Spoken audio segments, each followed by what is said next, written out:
Welcome back.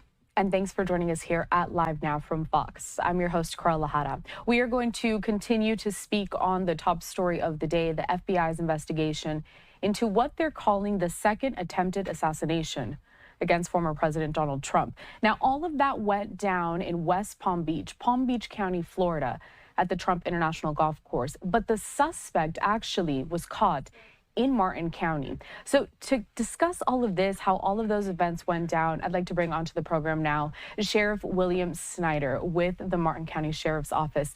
Sheriff Snyder, we appreciate your time. I know it's been very busy these past couple of days, but walk us through all of these events from the moment that you heard that there was a second attempted assassination to the moment that your deputies caught up to that suspect. Sure. Good evening, Carel. This all started yesterday, Sunday, at 1:55 p.m. We first got a notice from the Palm Beach County Sheriff's Office. We got a BOLA, be on the lookout. And they gave us the vehicle and a vehicle description. Initially, the report was that a suspect had fired at President Trump. Now, we know since then that actually wasn't the case, but we went on that information, did what we call flooding the zone. We put about 30 cars up on the interstate looking. Our helicopter went airborne. And ultimately, one of our marked units saw the suspect vehicle, matched the tag, fell in behind it, advised on the radio, followed it for right at 2 miles, after which we had enough of our other vehicles, our heavy-duty pickup trucks with big bumpers, and we actually crowded the vehicle off the interstate to prevent a chase. And then really after that, he was called out, felony stop. He complied to all of our directives, and he was taken into custody and held until the FBI and Secret Service responded out to the interstate. Now, we heard earlier today a press conference featuring FBI agents, the Secret Service, and also local Palm Beach County law enforcement. The FBI saying that the suspect there, Routh, he invoked his right to an attorney and is not speaking to anybody. But tell me, did your deputies, were they able to get anything out of this suspect? How was he acting when he was apprehended? I got out to the scene right after he was called out of the car. It took me a little while to get up to it.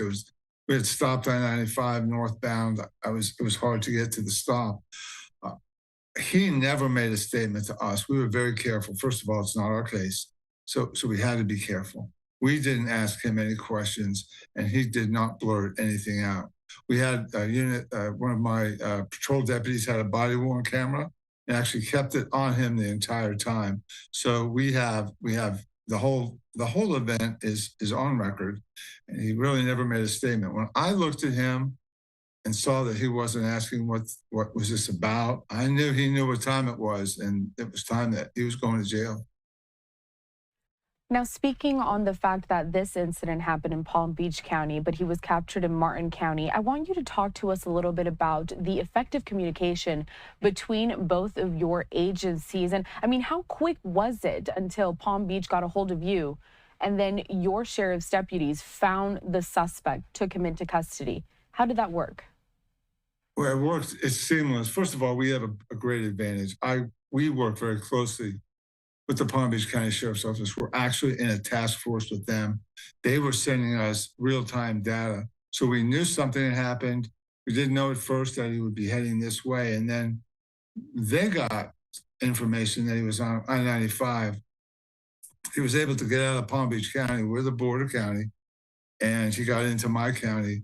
And right at about the mile marker, about 110, we picked him up, and then at the 112, we forced him off the road and made the stop.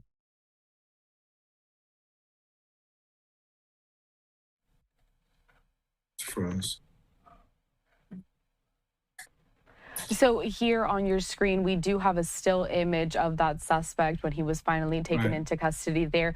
Sheriff Snyder, another thing that's being commended right now is really the help from the witnesses that were on the scene down there at the golf course. I mean, they took a picture of the car, the license plate. They were able to identify this suspect. What more do you know about the efforts from these witnesses and really how much it helped aiding you guys and also Palm Beach County to kind of, swiftly capture the suspect? Well, I can say this: if all they would have had was the interchange between the Secret Service and the suspect, and had he gotten out of there like he did, but there was no witness who took a picture, we may still be looking for that fellow. But we had that picture. The Palm Beach County Sheriff's Office, a fabulous sheriff's office, gave us that picture right away. We knew the car we were looking for. So that witness really deserves the lion's share of the credit. Had that witness not done the right thing, used his head, snapped that picture, then came out to the interstate and identified the suspect, we would have a whole different scenario tonight.